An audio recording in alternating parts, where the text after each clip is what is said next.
네, 오늘 성탄절 교회로 오신 우리 모든 교회 가족 여러분을 환영합니다. 우리 아까 인사했지만 한 번 더 우리 앞뒤 옆에 있는 분들에게 네, 크리스마스 인사로 메리 크리스마스 인사하겠습니다. 네, 메리 크리스마스. 메리 크리스마스.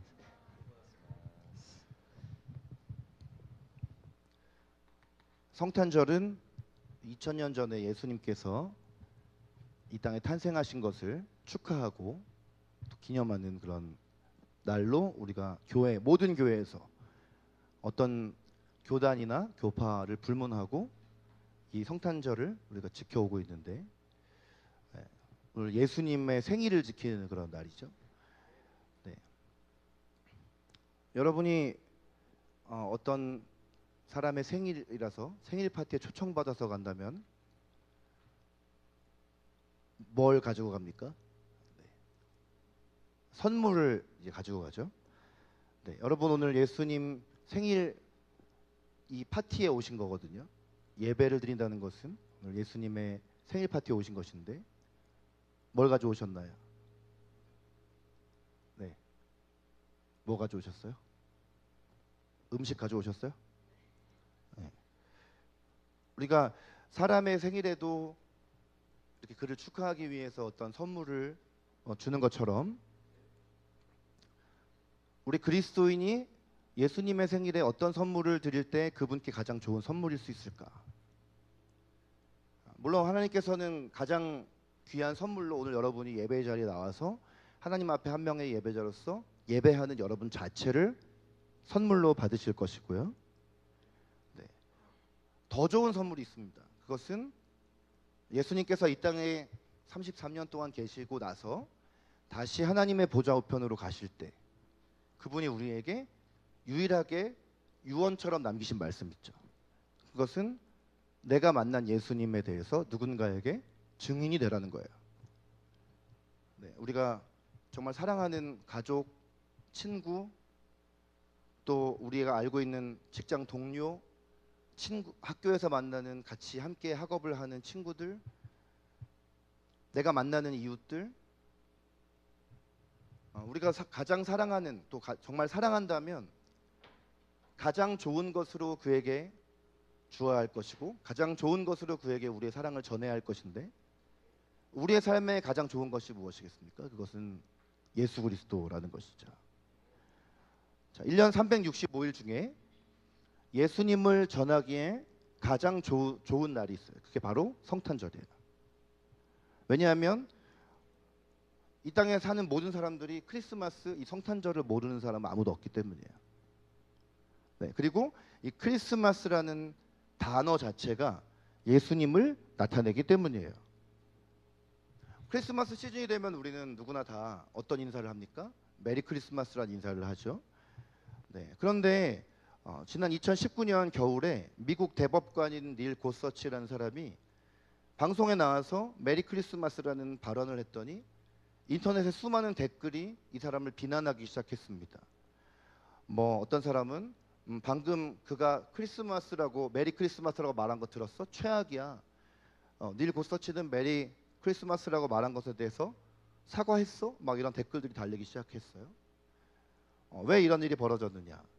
미국이라는 나라 자체가 영국에 있는 크리스천들인 청교도가 건너와서 세운 그런 나라이기 때문에 그때부터 지금까지 수백 년 동안 예수님의 탄생을 축하하면서 주고받던 인사말이 그들의 크리스마스 인사였는데 이런 인사말이 기독교인이건 아니건 누구나 하는 인사말이었는데 또 이 인사말이 단지 미국에서뿐만 아니라 전 세계에서 모든 사람이 성탄해하는 인사가 되었는데 종교적인 배경이나 문화적 배경이 다른 사람들이 차츰차츰 미국으로 유입돼서 들어왔어요. 그리고 나서 보니까 12월 안에 이 예수님의 탄생을 기념하는 성탄절만 있는 것이 아니라 이슬람교 창시자인 무함마드의 탄생일인 마울리드라는 날도 12월 첫째 주에 있고 유대교의 명절인 하누카도 성탄절 바로 직전에 있고 흑인들의 축제인 크완자라는 기간도 12월 말에 있는 거예요. 다인종이고 다문화 국가를 표방하는 나라가 미국이기 때문에 미국에서 이 수많은 문화권의 기념일이 다 모여있는 12월 연휴의 인사말이 기독교의 색채가 강한 메리 크리스마스인 것에 대해서 이 나라는 민주주의 나라이기 때문에 다른 문화권에 대해서 무시하는 걸 수도 있다라는 그런 이야기들이 나오기 시작을 하고, 그래서 서서히 메리 크리스마스라는 문구 대신에 메리 크리스마스로 표시되었던 모든 상품이나 커피숍의 커피컵이나 이런 모든 것의 문구가 메리 크리스마스에서 해피 헐리데이로 다 바뀌었어요. 스타벅스에서 제일 먼저 바꾸면서 모든 상표가 다 바뀌어버렸어요. 우리나라 스타벅스에서도 컵에 메리 크리스마스가 아니라 해피 헐리데이라고 써있죠. 그래서 이게 얼마나 미국인들에게 중요한 이슈였는지 2016년에 도널드 트럼프가 대통령 출마할 때 공약으로 내놓았던 것이, 제가 대통령이 되면 백화점에서 다시 메리 크리스마스라는 문구를 볼 수 있을 것입니다. 이렇게 공약을 내걸 정도였어요. 이 모든 일들의 배경에는 바로 이런 이슈가 있었다는 것입니다. 자, 그러면 크리스마스라는 단어, 이 단어가 어떤 단어이기에 미국인들을 들었다 놨다 할 정도의 이런 힘이 있는 것인가? 이 크리스마스의 뜻이 뭐죠? 우리가 이제 한문으로 한글로는 이 크리스마스를 성탄이라고 하잖아요. 그런데 이 크리스마스라는 단어는 원래 라틴어에서 왔습니다. 네, 두 가지 단어에 합쳐진 그런 단어예요. 네, 그리스도를 뜻하는 크리스투스라는 단어와 모임을 뜻하는 마사라는 단어의 합성어입니다. 네, 그래서 영어로 따지면 크라이스트, 그리스도라는 단어와 메스. 자, 이 메스라는 단어는 천주교에서는 미사를 뜻하는 단어이죠. 네, 근데 우리는 다 이제 지금은 천주교 있고 개신교 있고 성공회가 있고 막 이렇지만 원래는 다 하나였잖아요. 아주 예전에 그 교회가 다 하나였을 때 로마 교회 당시에 메스, 미사라는 이 단어는 사실은 원래 더 성경적인 단어로 가져오면 그건 뭐냐면 월십, 예배하다. 그래서 이 크리스마스라는 단어의 뜻은, 이 말 자체가 뭐냐면 그리스도를 예배하다라는 뜻입니다.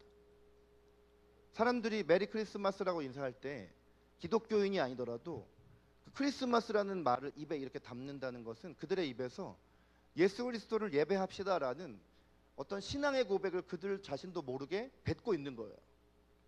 크리스마스라는 단어 자체 안에 복음이 담겨 있는 거예요. 여러분, 우리가 잘 아는 찬송가 찬양 중에 이 크리스마스 때 우리가 많이 부르는 저 들밖에 한밤중에라는 노래가 있어요. 네, 그 노래 후렴이 어떻게 하죠?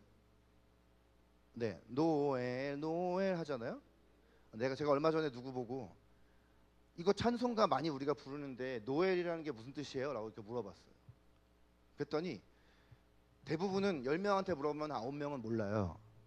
근데 그 친구는 대답을 하더라고요. 엘이 하나님이란 뜻 아니냐, 히브리어로. 그러니까 뭐 하나님을 뭐 찬양하라 이런 이 뜻이 아닐까요? 라고 얘기했어요.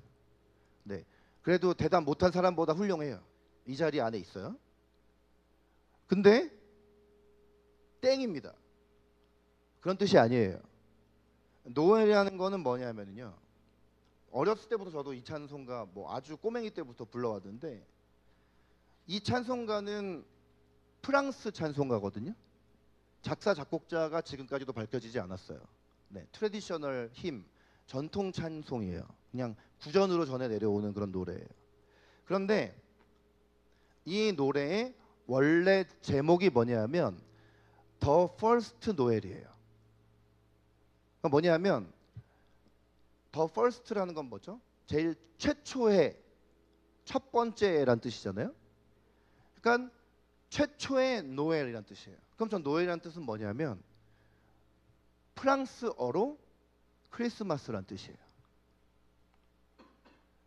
그러니까 저 찬송가의 우리나라 번역은 저들밖에 한밤중에로 시작을 하지만 영어 찬송가 가사의 맨 첫 줄에 보면 뭐라 되어 있냐면 The first Noel, the angel did say, 이렇게 되어 있단 말이에요.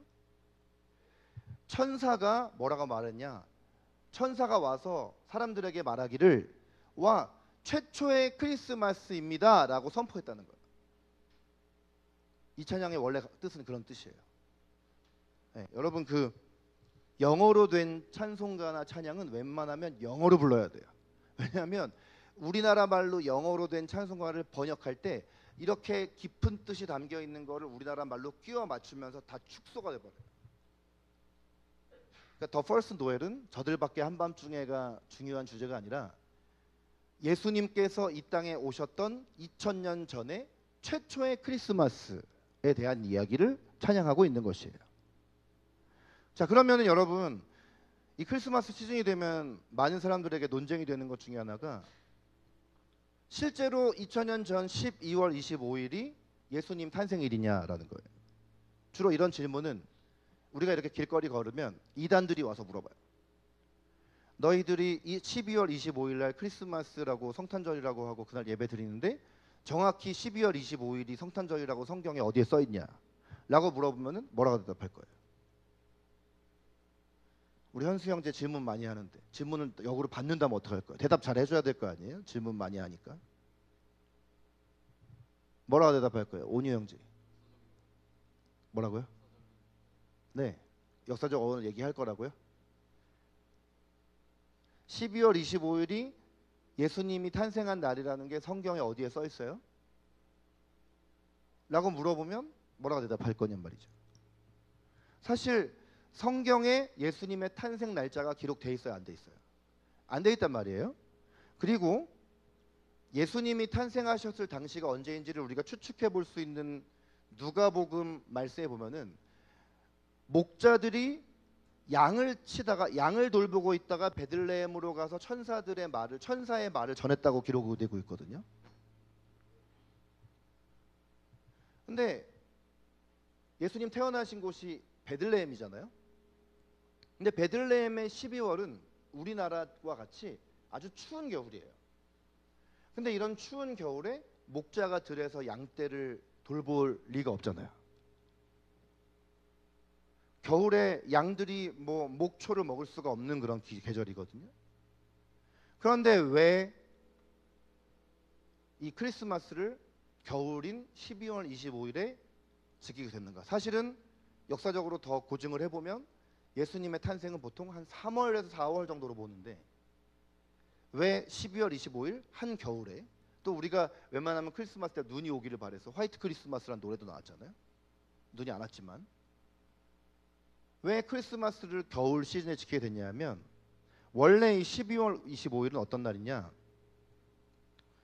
로마라는 이 한 나라가 전 세계를 완전히 다 평정하고 거대 제국이었을 때 이 로마 제국에서는 이 12월 25일이라는 날이 로마 제국의 여러 신들 중에 하나였던 솔 인빅투스, 이 누구냐면 무적의 태양신이에요. 이 솔 인빅투스의 생일로 지키는 날이었어요.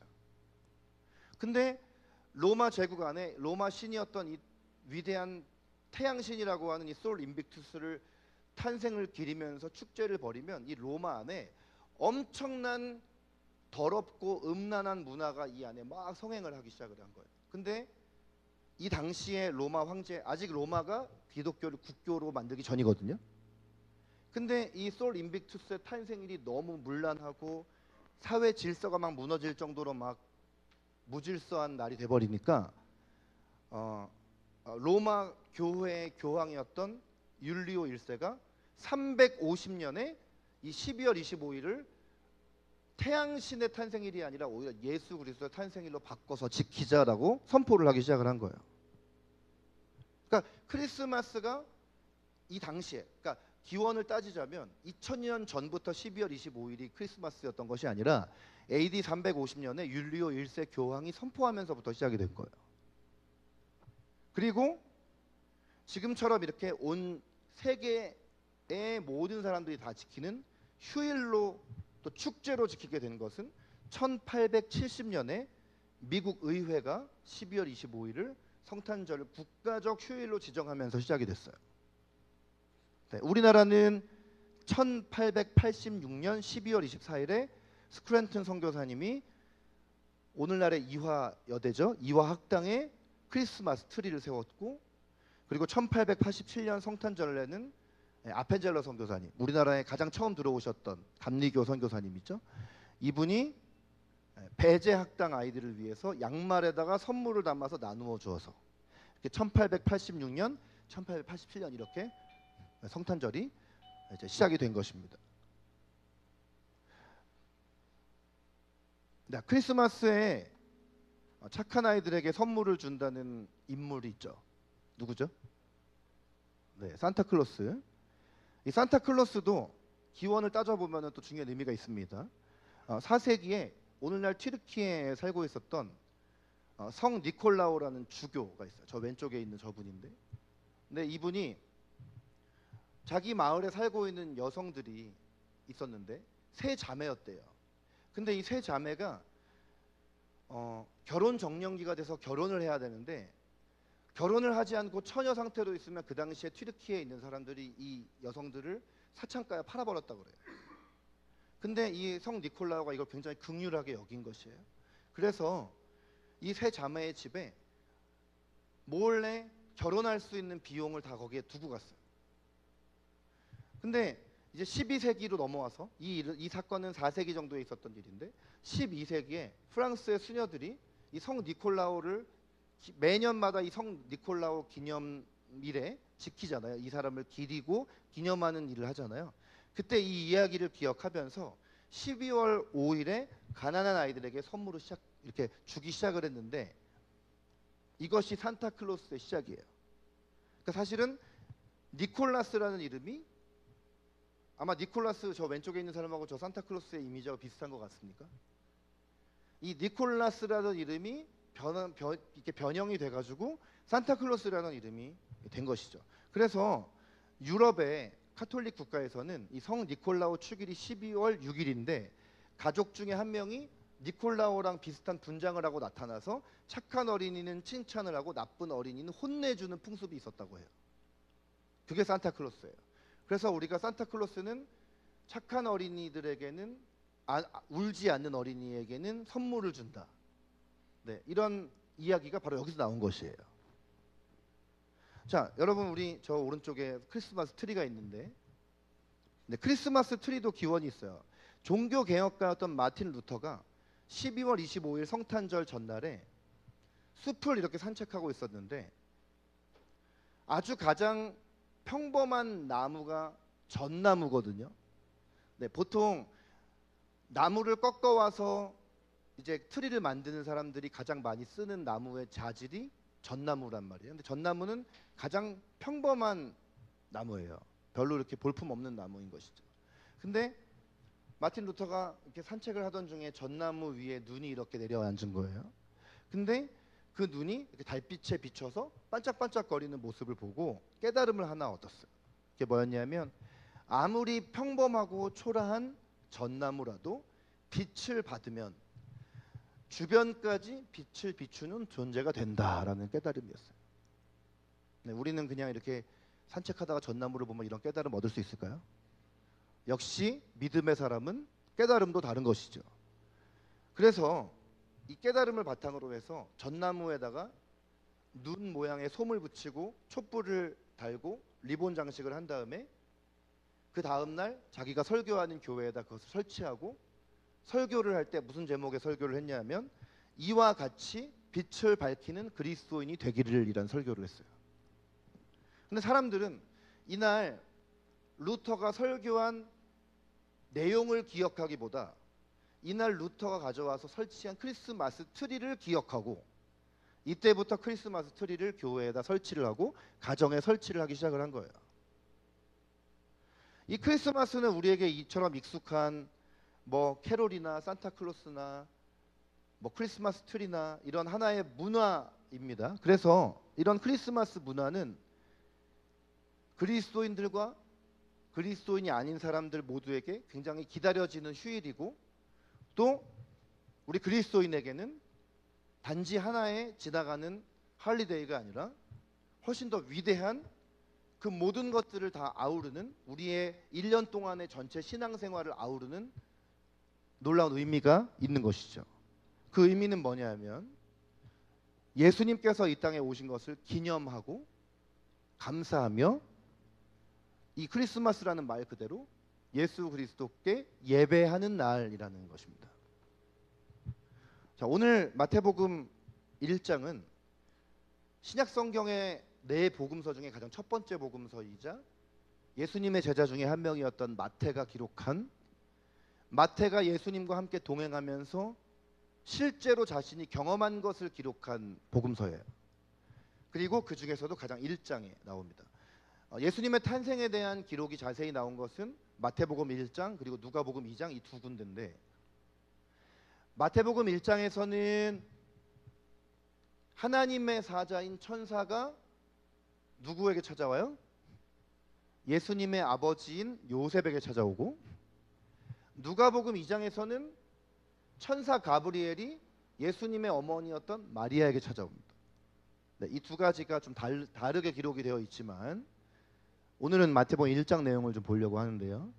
이 마태복음 1장 20절에서 23절을 보면 이 성경 말씀을 통해서 우리에게 크리스마스 성탄의 세 가지 의미를 찾아볼 수 있다라는 것이에요. 첫 번째, 자 20절 말씀 다 함께. 네, 20절은 틀리지 않게 나왔죠. 자 20절 함께 읽어보겠습니다. 시작. 이 일을 생각할 때에 주의 사자가 현몽하여 이르되 다윗의 자손 요셉아 네 아내 마리아 데려오기를 무서워하지 말라. 그에게 잉태된 자는 성령으로 된 것이라. 아멘.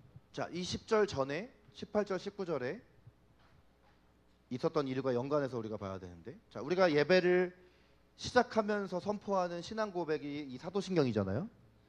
네, 근데 우리가 이 빨간 박스 안에 들어있는 글만 다시 한번 읽어볼까요? 시작. 그는 성령으로 잉태되어 동정녀 마리에게 선하시고. 네. 자 우리가 예배를 시작하면서 이 사도신경을 할 때 이 성령으로 잉태가 되셨다, 예수님께서 성령으로 잉태가 되셨고 동정녀 마리아에게로부터 나셨다라는 이 부분은 사실 예수님을 믿지 않는 사람에게 시험과 의심이 되는 본문 중에 하나예요. 네, 왜냐하면 여기 나오는 동정녀라는 단어 때문이에요. 근데 이 동정녀라는 단어는 마태복음 1장 23절에 보라 처녀가 잉태하여 아들을 낳을 것이오라는 이 처녀라는 단어로부터 왔어요.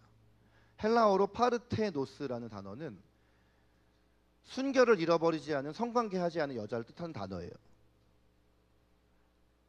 자 그런데 18절부터 19절, 오늘 읽은 20절 전에 18, 19절을 보면은 그리스도의 날심은 이러하니라. 그의 어머니 마리아가 요셉과 약혼하고 동거하기 전에 성령으로 잉태된 것이 나타났더니 그의 남편 요셉은 의로운 사람이라.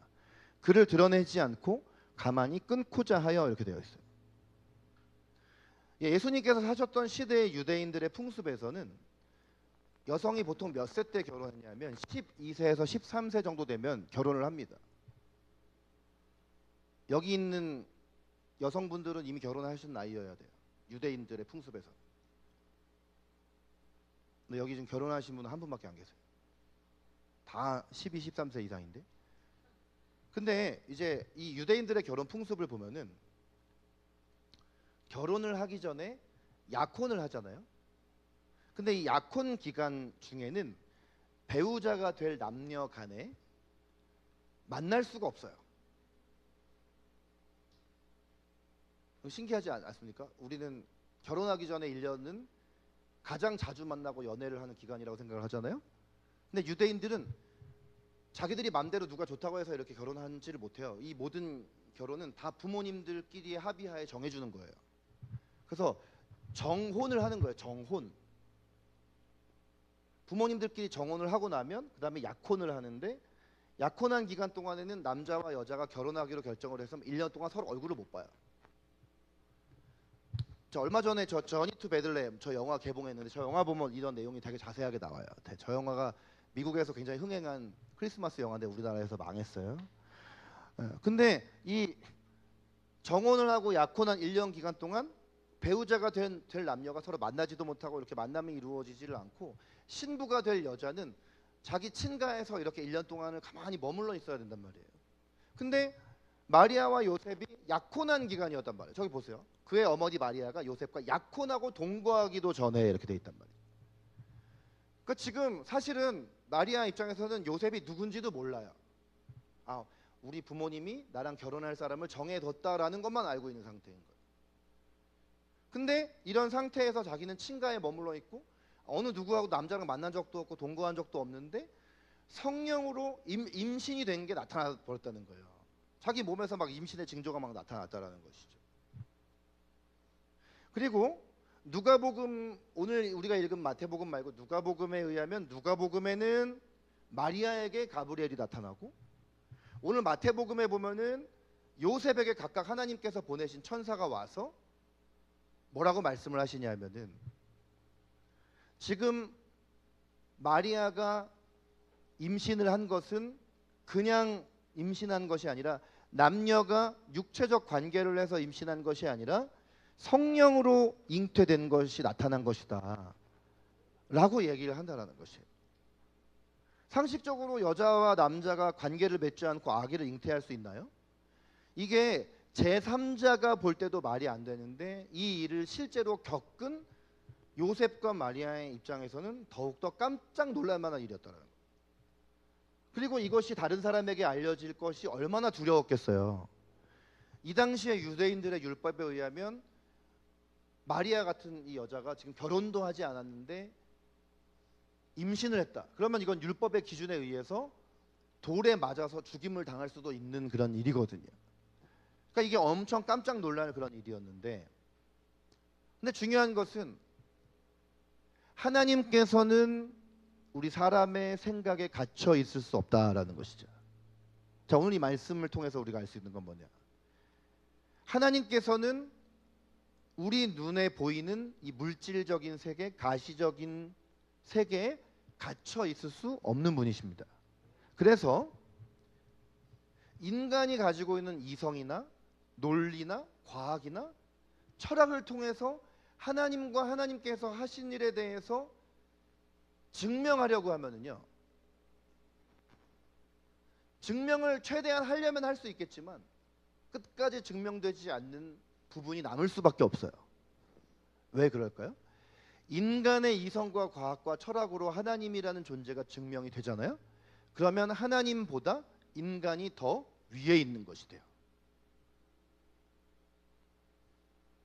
우리가 신앙생활을 하면서 여러 가지 질문들을 하잖아요. 이제 1월 달부터 여러분들이 여호수아서 말씀을 묵상하는데, 여호수아서 말씀을 묵상할 때 사람들이 궁금해하는 점이 그것이에요. 아니, 하나님께서 폭력이나 살인을 싫어하시지 않느냐? 근데 왜 이스라엘 백성들이 가나안 땅을 정복하면서 가나안에 살고 있었던 그 7 족속에 대해서 왜 그들의 모든 소유품과 심지어 그들의 어린 아이들과 그 모든 족속 전체를 다 진멸하라고 명령을 하시느냐? 이런 질문을 한단 말이에요. 네, 오늘 이것에 대해서 설교할 때 다루지는 않겠어요. 그러나 우리는 이런 질문을 해요. 요즘 오늘날 와가지고 이런 질문이 바뀌어서 뭐라고 사람들이 말을 하느냐? 어떤 전쟁의 상황들, 어떤 참사의 상황들을 보면서 하나님은 그때 뭘 하고 계셨냐? 이렇게 말하죠. 근데 여러분 그걸 아셔야 되는데요. 그것에 대해서 아무리 좋은 인간의 이성적인 과학적인 답이 나온다 할지라도요, 성령이 역사하지 않으면 사람은 하나님을 믿으려고 하지 않고 자기의 죄로부터 벗어나려고 하지 않아요. 그런 수많은 질문들을 만들어내는 것은 어떻게든 내가 하나님께로부터 도망쳐서 하나님의 말씀에 순종하지 않을 핑곗거리를 만드는 거예요. 얼마 전에 여기서 우리가 막 죄의 목록을 여기다 쭉 적어봤잖아요. 그러니까 누가 여기 형제님 말했나? 술, 담배가 죄라고 이렇게 말을 했는데, 네, 술 마시고 담배를 피는 것 자체가 죄는 아니죠. 그러나 술, 담배가 죄라고 성경에 분명히 써 있으면 담배 끊을까요? 여러분, 내가 누가 나를 괴롭혀서 내가 그 사람이 나한테 사과하지 않으니까 나도 그 사람에게 미운 마음이 드는 게 정상적인 마음이잖아요. 근데 성경에 그럼에도 불구하고 원수를 사랑하라고 되어 있어요. 근데 우리 그 말씀 안 지키잖아요. 자꾸 그러니까 그 말씀에 대해서 이런 사정 저런 사정을 우리가 이야기하면서 하나님의 말씀을 순종하지 않을 여러 가지 이유와 핑계를 우리는 댄단 말이죠. 우리는 그 모든 것들을 뛰어넘어서 하나님께서 초월적이고 전능하신 분이신 것에 대해서 말씀을 통해서 받아들여야 합니다. 인간의 생각 안에 논리 안에 하나님이 갇혀 있을 수가 없는 분이세요. 왜냐하면 예수님께서는 하나님의 아들이시고 그분 자체가 삼위일체 하나님 중에 한 분, 바로 하나님이시기 때문에 그런 하나님의 아들 예수 그리스도라면 사람의 혈통을 통하지 않고 충분히 성령님으로 말미암아 동정녀의 몸에 잉태될 수 있는 것입니다. 똑같은 우리와 같은 죄인이라면 이런 일이 불가능하겠지만 하나님의 아들이라면 이런 일은 가능할 수 있는 것이죠. 그리고 이 안에는 놀라운 하나님의 메시지가 숨겨져 있는데 그건 뭐냐 하면 죄인의 세상에 죄인의 몸에 하나님께서 잉태되시기로 결정하셨고 온 우주 만물과 우리 인류를 창조하시고 다스리신 우리의 왕이시자 통치자께서 화려한 왕궁에 오신 것이 아니라 인간 중에서도 가장 정말 비천하고 어려운 환경, 말들이 먹는 그 먹이통이었던 구유에 예수님께서 태어나셨다라는 것입니다. 우리를 사랑하셔서 우리를 구원하시기 위해 우리처럼 되시기로 결정하신 놀라운 하나님의 사랑의 메시지가 이 동정녀 탄생 안에 들어있다라는 것이죠. 이 20절은 우리에게 예수님께서 동정녀의 몸에 성령으로 잉태되신 것이 우리를 향한 놀라운 사랑이라는 메시지를 우리에게 던져주고 계세요. 아멘이십니까? 네. 이렇게 마음으로 음미하면서 웃고 계세요. 그러나 입으로 아멘할 때 이것이 우리의 믿음이 될 줄로 믿습니다. 21절을 함께 읽어보겠습니다. 시작. 아들을 낳으리니 이름을 예수라 하라. 이는 그가 자기 백성을 그들의 죄에서 구원할 자심이니라. 이름은 임마누엘이라 하리라 하셨으니 이를 번역한즉 하나님이 우리와 함께 계시다 네. 함이라. 저기 이름은 네. 임마누엘이라부터 계시다 함이라까지의 말씀은 21절에 없는 말씀입니다. 저 23절에 있는 말씀이 잘못 오타로 나와 있는 거예요. 자, 아들을 낳으리니 이름을 예수라 하라. 이는 그가 자기 백성을 그들의 죄에서 구원할 자이심이라 하니라. 자, 요셉에게 나타난 하나님의 사자가 마리아의 몸에 성령으로 말미암아 잉태된 아기의 이름을 계시하는 장면이죠. 자, 그 이름이 뭐라고 되어 있나요? 네, 예수. 누구요? 누구요? 4명밖에 대답을 안 하시네요. 이름이 뭐라고요? 답을 알려주고 말하는데 대답 안 하시는데 다시 누구라고요? 예수. 자, 예수는 자, 저 왼쪽에 있는 단어가 헬라어로 어떻게 읽습니까, 저거? 네, 저 어떻게 읽나요? 여호수아. 네, 저 왼쪽에 있는 단어는 예수스라고 돼 있습니다. 예수스라고 돼 있어요. 이 예수라는 이름은 구원자 혹은 여호와께서 구원하신다라는 뜻의 히브리어인 여호수아. 여호수아라는 이름을 그리스식 헬라식으로 바꾸면 예수스가 됩니다. 네, 저 왼쪽에 있는 게 예수예요. 그러니까. 근데 우리가 예수라는 이름에 보통 저 오른쪽 단어를 같이 붙여요. 저 헬라어로 크리스토스입니다.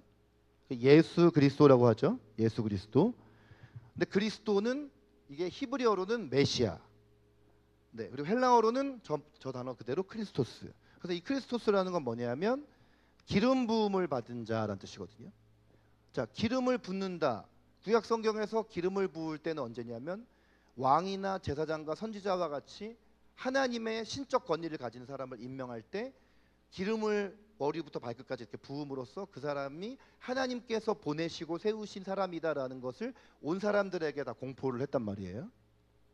그러니까 우리가 예수 그리스도라고 말하면 이 말의 뜻을 우리가 종합적으로 보면 이게 뭐냐면은 우리 인류를 죄로부터 구원하기 위해서 하나님께서 보내서 세우신 분이란 뜻이에요. 예수 그리스도 그러면 예수님은 그리스도시다. 예수님이라는 인간은 사실 저 당시에 저 예수님과 같은 이름을 갖고 있는 사람이 많았어요. 근데 우리는 오늘날에 아무리 성경에 있는 이름들 다윗, 바울, 뭐 모세 이런 거 우리 이름으로 쓰잖아요. 근데 우리 이름 중에 예수 있어요?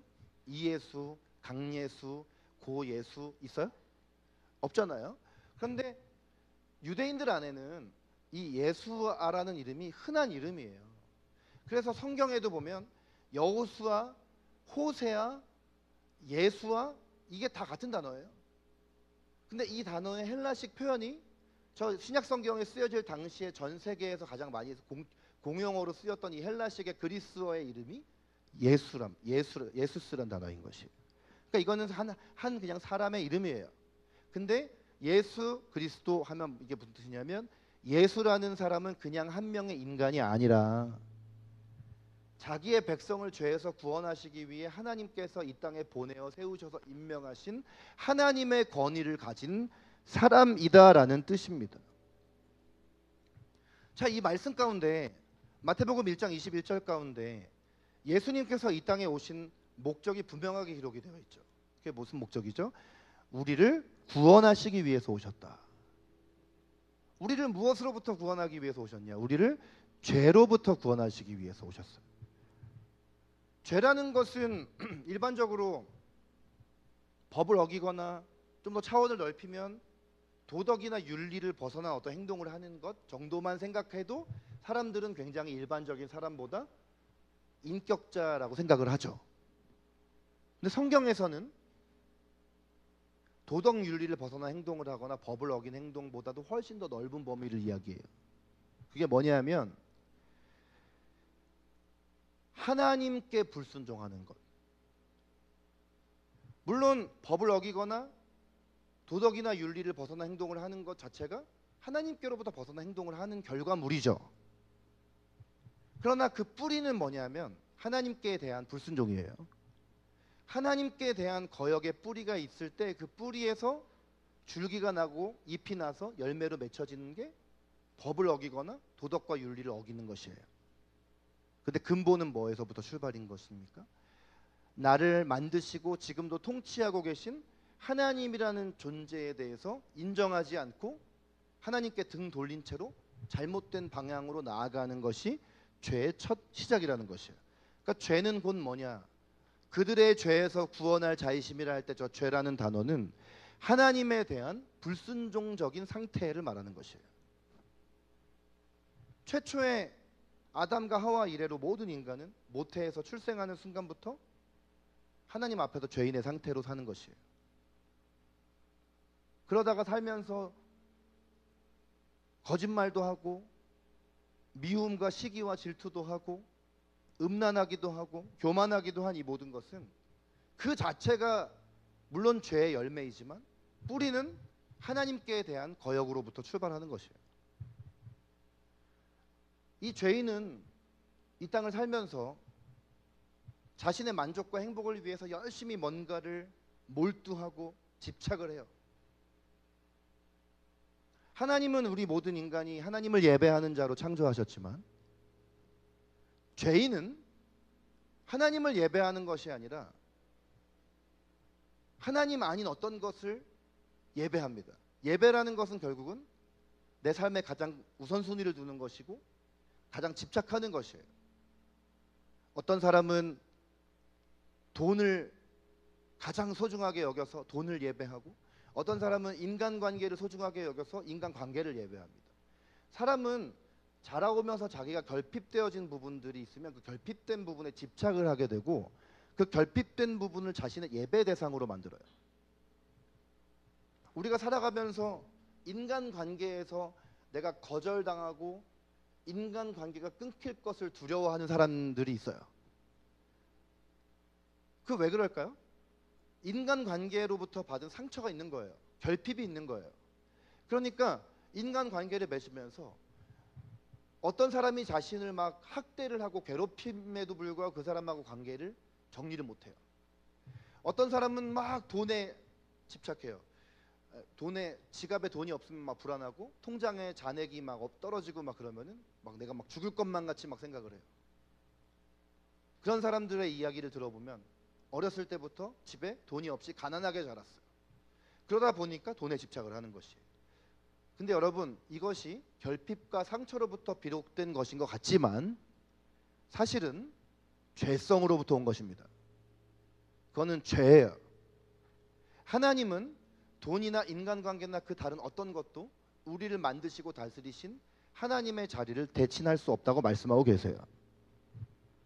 죄인이 이 땅을 살면서 자기의 만족과 행복을 위해서 나름대로 뭔가에 몰두하고 집착을 하지만 결국 그것은 우리에게 만족과 행복을 줄 수도 없고 이 땅에서의 삶이 이대로 죄인으로 살다가 이 땅에서의 삶이 끝나면 하나님의 심판을 받을 수밖에 없는 존재가 죄인의 존재예요. 그런데 하나님께서는 그런 우리를 사랑하셨고 또 우리를 사랑하셔서 우리를 포기할 수 없으셔서 죄인인 우리가 심판받아야 할 죄를 한 사람에게 인간의 몸을 입고 이 땅에 오신 하나님의 아들 예수 그리스도께 담당시키셨습니다. 그리고 예수님께서는 우리의 대속 제물이 되어서 당시에 가장 극악한 범죄자에게 내려졌던 형벌인 십자가의 끔찍한 고통을 당하셨습니다. 오늘 우리는 예수님의 탄생을 축하하는 날 예배를 드리고 있지만 사실 이제 예수님이 탄생하셔서 앞으로의 33년 동안의 인생의 목적은 뭐냐면요, 십자가에서 죽으시는 것이에요. 이제 예수님의 탄생 이후로 예수님의 삶은 그분의 분명한 사명인 십자가를 향해서 걸어가게 됩니다. 누가복음 2장 10절 11절 말씀을 보세요. 누가복음 2장 10절에서 11절에 이 가브리엘 천사가 마리아에게 와서 뭐라고 말하는지 보십시오. 무서워하지 말라. 보라, 내가 온 백성에게 미칠 큰 기쁨의 좋은 소식을 너희에게 전하노라. 오늘 다윗의 동네에 너희를 위하여 구주가 나셨으니 곧 그리스도 주시니라. 아멘. 이 천사가 예수님의 탄생을 큰 기쁨의 좋은 소식이라고 말하고 있어요. 여러분, 이 말에서 어떤 단어가 파생이 되었나요? 복음이란 단어예요. 좋은 소식, 이 복음이죠. 자, 여러분, 복음이라고, 왜 예수님의 탄생을 우리에게 복음이라고, 좋은 소식이라고 말했냐 하면 예수님이 이 땅에 오심으로 말미암아 우리가 죄인에서 그 죄로부터 구원을 받을 것이기 때문이에요. 하나님과의 관계가 끊어져 있던 죄인에서 다시 하나님과의 관계가 회복되어서 하나님의 자녀가 되는 놀라운 구원의 역사가 예수님을 통해서 우리에게 일어나게 되어지는 것이죠. 여러분이 이 땅에서 가질 수 있는 모든 것을 다 가지고 있다고 할지라도 나를 만드시고 나를 통치하신 하나님과의 관계가 끊어진 죄인이라면 여러분의 인생은 아무것도 없는 겁니다.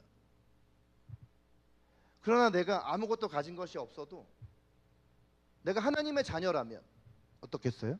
하나님은 모든 것을 다 창조하시고 다스리시고 갖고 계신 분이십니다. 하나님을 얻었기에 우리는 모든 것을 다 가진 사람인 것이에요. 그런데 이 복음을 얻기 위해서 주님께서는 우리에게 아무것도 요구하지 않으십니다. 그저 은혜로 그 복음을 받으라고 말씀하세요. 은혜로 그 복음을 받는 것이 믿음이에요. 하나님께서 나를 구원하시기 위해서 예수님을 보내셨고 그 예수님이 나의 구원자이심을 내 마음에 받아들이는 것이 믿음입니다. 우리에게로부터 말미암지 않고 하나님께로부터 이 놀라운 복음이 말미암은 것이죠. 오늘 여러분 가운데 아직 내가 죄인인 것과 예수 그리스도께서 나의 구원자이심을 아직 내가 받아들이지 못한 분이 있다면 오늘 성령님께서 여러분에게 역사하셔서 예수님께서 나의 구주이심을 믿는 놀라운 기적이 일어나기를 축복합니다. 자, 이제 마지막 22절 23절 읽어보겠습니다. 시작. 이 모든 일이 된 것은 주께서 선지자로 하신 말씀을 이루려 하심이니 이르시되 보라 청녀가 잉태 아들을 낳을 것이요 그의 이름은 임마누엘이라 하리라 하셨으니 이를 번역한즉 하나님이 우리와 함께 계시다 함이라. 아멘. 자, 이 모든 일이 된 것은 주님께서 선지자를 통해서 하신 말씀을 이루려고 하셨대요. 그 말씀은 이사야서 7장 14절의 말씀이에요. 이 말씀도 함께 읽어보겠습니다. 시작. 그러므로 주께서 친히 징조를 너희에게 주실 것이라.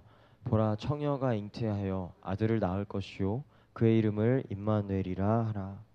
아멘. 이사야 선지자가 BC 735년에 남유다 왕 아하스, 굉장히 어린 나이에 왕이 된 경험이 적고 우상 숭배했던 이 왕 당시에 이 남유다가 주변의 나라들로부터 엄청난 외세의 압박을 받고 있고 특별히 이 남유다까지 이 아수르라는 거대 제국으로부터 완전히 멸망당하려고 하는 그때 주님께서 소망으로 이 말씀을 주세요. 그 말씀이 무슨 말씀이냐면 지금은 저렇게 강대국인 아수르가 너희를 공격해오고 주변의 모든 나라들이 이 남유다를 만만하게 여기고 침략해 오려고 호시탐탐 노리고 있지만 주님께서는 주님의 놀라운 징조를 보여주실 것인데 그건 뭐냐면 처녀가 잉태하여 아들을 낳아서 그의 이름을 임마누엘이라고 할 것이다. 아멘. 이 말씀을 신약 성경에서 다시 이 천사가 재인용해서 지금 요셉에게 던지고 있는 것이죠. 자, 임마누엘이라는 이름의 뜻을 이 마태복음 자체에서 해석하고 있어요. 무슨 뜻이라고 합니까? 하나님께서 우리와 함께 있다. 아멘. 네, 임마누엘, 우리들과 함께 있다라는 임마누라는 단어에 하나님이라는 단어인 엘을 합친 거예요. 하나님이 우리와 함께 있다. 하나님께서는 예수 그리스도를 통해 죄인인 우리를 구원하셔서 그를 믿는 모든 사람이 하나님과의 관계가 회복되어 하나님의 자녀가 되게 해주셨는데, 근데 중요한 건 뭐냐면 이 사건은 2000년 전에 일어난 사건이잖아요. 근데 2000년 지나서 오늘 우리에게까지 이 예수님이 이 땅에 오신 사건이 어떻게 우리에게까지 적용될 수 있게 되었느냐. 예수님께서 부활하시고 승천하신 후에 하나님과 예수 그리스도의 영이신 성령님을 우리에게 보내주십니다. 예수님께서 이 땅에 계실 때는 육신을 가진 인간의 몸으로 오셨기 때문에 그분을 만나는 사람들에 있어서 한계점이 있었지만 성령님이 오신 다음에는 성령님은 제한이 없는 분이세요. 그래서 모든 사람들에게 동시다발적으로 1대1로 임하실 수 있는 분이십니다. 성령님을 통해서 여러분들이 예수님을 믿게 된 거예요. 그리고 예수님을 우리의 삶에 영접할 때 성령님이 우리 안에 들어와 계시면서 우리 안에 성령님을 통해서 우리가 하나님과 함께 동행할 수 있게 된 것입니다. 성령님을 통해서 예수님과 하나님이 우리 안에 함께 거하시면서 우리가 하나님과 동행할 수 있는 저 임마누엘이라는 약속이 우리의 삶에 이루어질 수 있게 된 것이죠. 오늘 이 마태복음 1장 20절에서 23절의 말씀은 예수님의 탄생에 대한 이야기를 우리에게 던져주면서 이렇게 세 가지의 이야기를 해줍니다. 가장 첫 번째로 예수님이 동정녀 마리아라는 사람에게 성령을 통해서 잉태되심을 통하여 하나님께서 죄인인 우리를 구원하시기 위해 죄인인 우리와 같은 인간의 몸을 입고 이 땅에 오셔서 죄인인 인간의 몸에 잉태되셨다라는 것이죠. 아멘. 죄인을 구원하시기 위한 하나님의 사랑이 동정녀 마리아의 성령 잉태 안에 담겨진 주님 메시지입니다. 아멘. 두 번째로 하나님께서는 그 아들을 보내실 때 예수라는 이름을 주셨어요.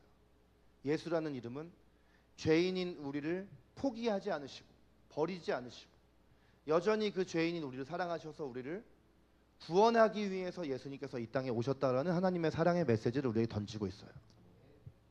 그리고 마지막 22절에서 23절에 이사야 선지자로 예언하셨던 임마누엘이라는 약속을 성령님을 통해서 우리에게 성취하심으로 예수님을 믿고 우리를 구원하실 뿐만 아니라 성령을 통해 우리 안에 계속해서 거하심으로 말미암아 우리가 이 땅을 살아가면서 이 죄악된 세상을 살아가면서 수많은 유혹과 핍박이 있는 이 가운데 늘 우리 안에 계신 성령님과 동행할 수 있도록 우리가 예수님을 믿고 그 믿음에 따른 삶을 살아갈 수 있도록 도와주심으로 말미암아 임마누엘이라는 이름을 성취하심으로 우리를 향한 하나님의 사랑을 나타내셨다라는 것입니다. 여러분, 이 땅을 살아가면서 우리가 필요로 하는 수많은 것이 있습니다. 수많은 우리가 필요로 하는 것들, 우리가 원하는 것들, 우리가 소망하고 기대하는 것들. 그러나 어떤 것보다 우리에게 가장 필요한 것은 구원입니다. 끊어진 하나님과의 관계가 다시 회복되는 것입니다. 세상의 많은 것이 우리를 만족하게 하고 그것만 있으면 내가 행복해질 것처럼 우리를 유혹합니다. 마치 아담과 하와에게 선과 악을 분별하는 나무의 열매를 먹기만 하면 너의 눈이 밝아져서 하나님처럼 될 것이다. 하나님 없이도 너가 세상을 살아갈 수 있을 것이다. 그러나 여러분 이미 경험해 보셨잖아요. 하나님 없이 살아가는 인생 행복하세요? 오늘 이 자리에 하나님과 동행하는 분들이 아니라 혹시 하나님을 떠나 계신 분이 이 자리 예배 가운데 있다면, 오늘 유튜브 설교를 듣는다면 만족스러우세요? 행복하세요? 저는 그리스도인이고 저는 예수님을 믿는 사람이고 저는 하나님의 아들입니다. 제 삶에도 어려운 일들이 있고 힘들고 고달플 때가 있어요. 그러나 저는 만족하고 행복합니다. 계속 이대로 살고 싶어요. 그것이 그리스도인의 삶입니다. 하나님과 우리와의 관계를 회복시켜서 우리 삶에 참된 만족과 행복을 주실 수 있는 분은 우리의 유일한 길과 진리와 생명 되신 2000년 전 이 땅에 우리를 위하여 오신 예수 그리스도밖에 없습니다. 사랑하는 노래하는 교회 가족 여러분, 오늘 하나님께서 여러분을 크리스마스에 다른 곳이 아니라 교회로 부르신 이유는 오늘 이날의 주인공인 예수님을 만나게 하시기 위해서 오신 것입니다. 오늘 만약 여러분이 아직 예수님께 마음의 문을 열고 그분을 여러분 마음 가운데 초청하지 않았다면 오늘 이 아침에 예수님을 여러분의 마음 가운데 나의 구원자, 나의 주님으로 받아들이실 수 있기를 바랍니다. 아직 예수님을 모르고 살아가는 여러분이 정말 사랑하는 사람들이 여러분 주변에 있죠. 가족일 수 있고 친구일 수 있고 연인일 수 있고 여러분의 직장 동료일 수 있습니다. 여러분 1년 중에 가장 복음을 전하기 좋은 이 주간입니다. 그에게 가셔서 크리스마스 의미 뭔지 알아? 크리스마스는 원래 이런 의미야 라고 이야기하면서 여러분 예수 그리스도 이름을 여러분이 사랑하는 사람에게 전하심으로 말미암아 예수님의 생신에 예수님에게 가장 예수님께서 기뻐하실 만한 선물을 드리시기를 바랍니다. 네, 우리 함께 눈을 감고 주님 앞에 기도할까요? 하나님이 세상을 이처럼 사랑하사 독생자를 주셨으니 이는 그를 믿는 자마다 멸망하지 않고 영생을 얻게 하려 하심이라. 영접하는 자 곧 그 이름을 믿는 자에게는 하나님의 자녀가 되는 권세를 주셨습니다. 예수께서 이르시되 내가 곧 길이요 진리요 생명이니 나로 말미암지 않고는 아버지께로 올 자가 없느니라. 이 말씀은 지금도 우리 가운데 살아서 역사하신 하나님의 말씀이고 아멘. 진리입니다. 아멘. 오늘 이 아침에 예수님을 내 삶 가운데 나의 구원자여 나의 주님으로 영접하고 받아들이기를 원하는 분이 있다면 자리에서 일어나시기를 바랍니다.